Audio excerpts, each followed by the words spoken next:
আমি মনে করি যে 18 সনের পর থেকে এ পর্যন্ত যত মামলা হামলা হয়েছে, নিজেও মামলাগ্রস্ত হয়েছি, আর যারা হামলায় ক্ষতিগ্রস্ত হয়েছে তাদের পাশে আমি ছিলাম, রাজপথে ছিলাম। তাদের প্রত্যেকটা মামলা নিজ হাতে পরিচালিত করেছি। প্রায় 27টা মামলাকে আমরা পরিচালিত করেছি। জেলখানা গেলেও আমরা তাদের পাশে থেকেছি। এবং এমনও আছে, আমরা দেখেছি যে 2018 সনের নির্বাচনের আগের দিন প্রায় 150 লোক অ্যারেস্ট করেছিল। সেখানে লক্ষ লক্ষ টাকা হাসপাতাল, তাদের যাতে কষ্ট না হয়।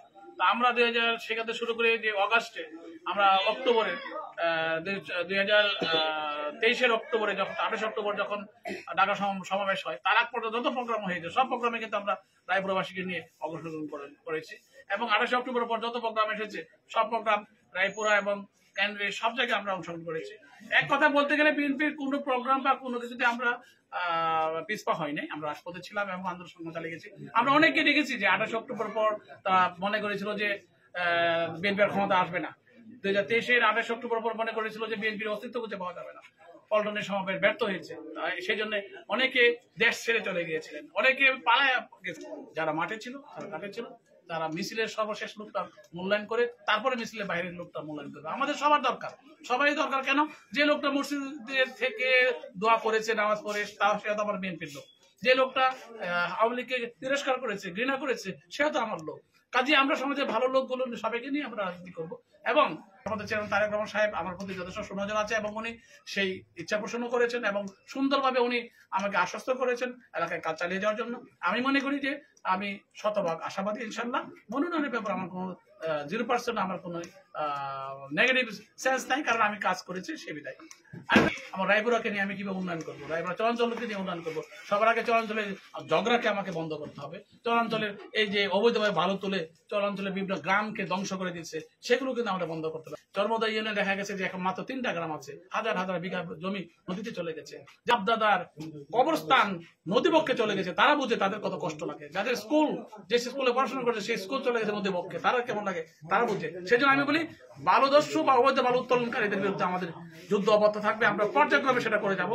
কাজী বিএনপির ভারপ্রাপ্ত চেয়ারম্যান তারেক রহমানের নির্দেশ, আমরা আমাদের জনগণকে আমরা বাঁচাবো, জনগণকে আমরা সেভ করবো, এলাকাকে সেভ করবো। এটা আমাদের সবচেয়ে বড় প্রতিজ্ঞা।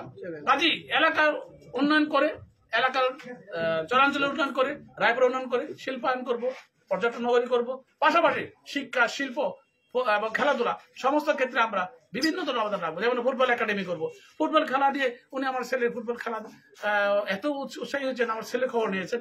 পাশাপাশি উনি বলেছেন যে আমরা গ্রাম থেকে যে ছেলেটা ফুটবল খেলার জন্য উৎসাহী এবং তার মেধা আছে, সেইগুলোকে ক্লাস 2, ক্লাস 3 থেকে আমরা তুলে নিয়ে এসে আমরা একটা মেসি হলে তৈরি করবো, যাতে নাকি বাংলাদেশ সারা বিশ্বের কাছে মেসির মতো খেলা প্রদর্শন করে পরিচিত হতে পারে, বাংলাদেশকে পরিচিত করতে পারে। তাতে আমি মনে করি রায়পুরা হবে সর্বদিক দিয়ে একটা মডেল, যে মডেল দিয়ে সারা বাংলাদেশ কিন্তু পরিচিত লাভ করতে পারে।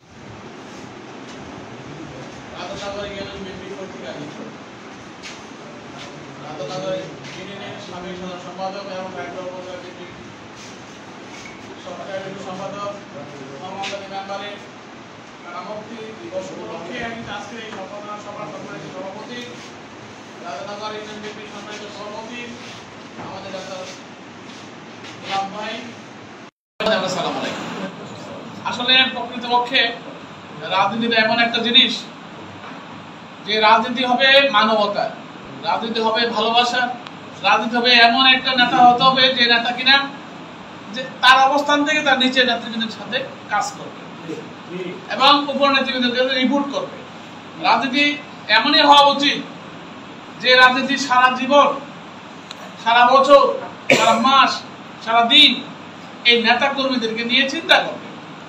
রাজনীতি এমন হওয়া উচিত না যে বসন্তের কোকিলের মতো নির্বাচন আসলে নামবো, মনোনয়নের জন্য চেষ্টা করবো, কেন হানা করতে হয়েছে মর্টাল বাজারে। কাজে আমার বাবা হাত ধরে আমার রাজনীতি যে কমিটি ছিল বিএনপি, সেটা সিনিয়র ভাইস প্রেসিডেন্ট ছিলেন, তারপরে রায়পুর উপজেলা বিএনপি প্রতিষ্ঠা যারা করছে তাদের মধ্যে একজন। কাজে আমাদের মূল রক্তে কিন্তু বিএনপি, ছাত্র দল করে কিন্তু আজ পর্যন্ত এই পর্যন্ত আসছে। প্রথমে রেজিবি ভাইয়ের সাথে ছাত্র রাজনীতি করছে রাজশাহীতে, তারপরে ধীরে ধীরে কিন্তু এই পর্যন্ত আসা।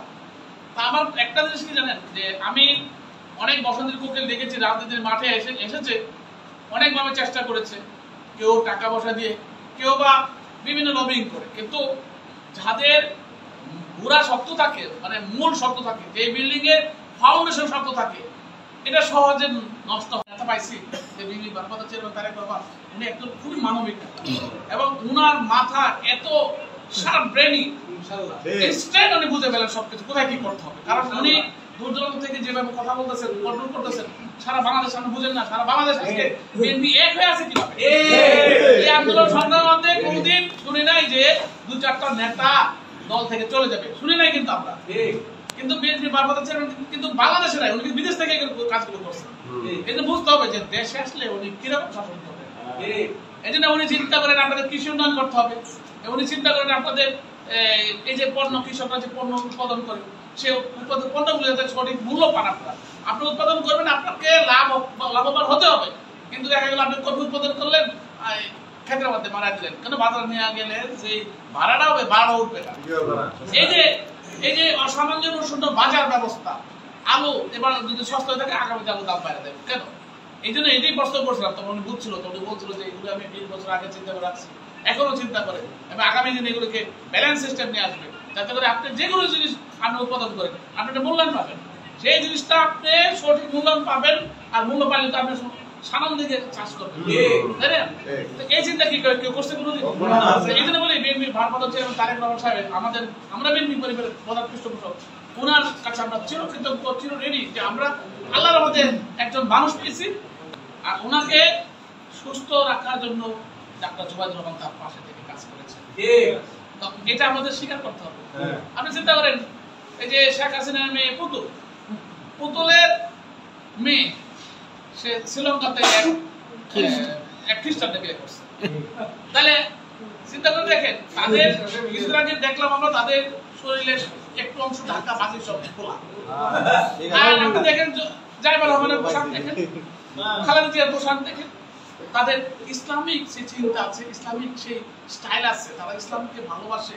দেশের বেগম খালেদা জিয়া ইসলামকে ভালোবাসেন, তারেক রহমান সাহেব নামাজ পড়েন এবং প্রত্যেকটা মানুষ ইসলামের প্রতি তাদের শ্রদ্ধা আছে, ভক্তি আছে। যার জন্য দেখেন আমরা কত এই যে ওয়াজের টাইমগুলো প্রতিদিন 7টা 8টা ওয়াজে বন্ধ অংশগ্রহণ করছি। কেন করছি? আমরা আওয়ামী লীগের মতো না যেগুলো বন্ধ করো।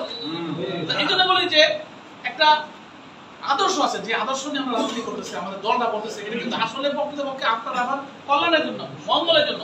এখন বিএনপি ভারপ্রাপ্ত চেয়ারম্যান তারেক রহমান যদি আগামী দিনে প্রাইম মিনিস্টার হতে পারে বাংলাদেশে, আমি তো মনে করি বাংলাদেশ এমন একটা জায়গায় যাবে যেখানে গেলে দেশের আরো সব রাজনীতিবিদ যারা দল আছে তারাই করবো যে আসলে রাজনীতিটা করে ফেলাইছে। কারণ সেখানে থাকবে মানবতা, সেখানে থাকবে ভালোবাসা, সেখানে থাকবে গণতান্ত্রিক প্রক্রিয়া, সেখানে ওই হাসিনার মতো শিল মারা দিন থাকবে না, হাসিনার মতো দিনে ভোট রাতে মারবে না, হাসিনার মতো আমি নির্বাচন করবে না। কাজে আমি এই জন্য বলি, আপনারা সবাই মিলে যে একটা সুন্দর পরিবেশ সৃষ্টি করছেন। আজকে মোহাম্মদ আলী ভাইয়ের ওসিলায় আমি আসছি, আমার এই গোলাপ ভাইয়ের প্রতি, মোহাম্মদ আলী ভাইয়ের প্রতি, আপনাদের সবার প্রতি আমার একটা আলাদা টান আছে। এই কারণে, কারণ বিপদ আপদ আপনাদের ছিলেন, আপনারা যে ঢাকা শহরে এত সমাবেশগুলো হলো, হাজার হাজার লোক আপনারা গেছেন, আপনাদের আমাদেরকে কিছু টাকা দিয়ে দেয় নাই যে আপনারা যে যাইবেন ভাষণ দেবেন। আপনারা গেছেন, আপনাদেরকে যত কম্পানি করার চেষ্টা করছি পারছি, নাহলে আপনারা কেউ কোনোদিন কমপ্লেন করেন না। আমি এই যে করছি এই কমলাপুর রেল স্টেশনে, এখানে আপনাদের মিছিল নিয়ে গিয়ে নসিদ জালান সেই মিছিলে জয়েন করছি। এই যে একটা সম্পর্ক হয়েছে,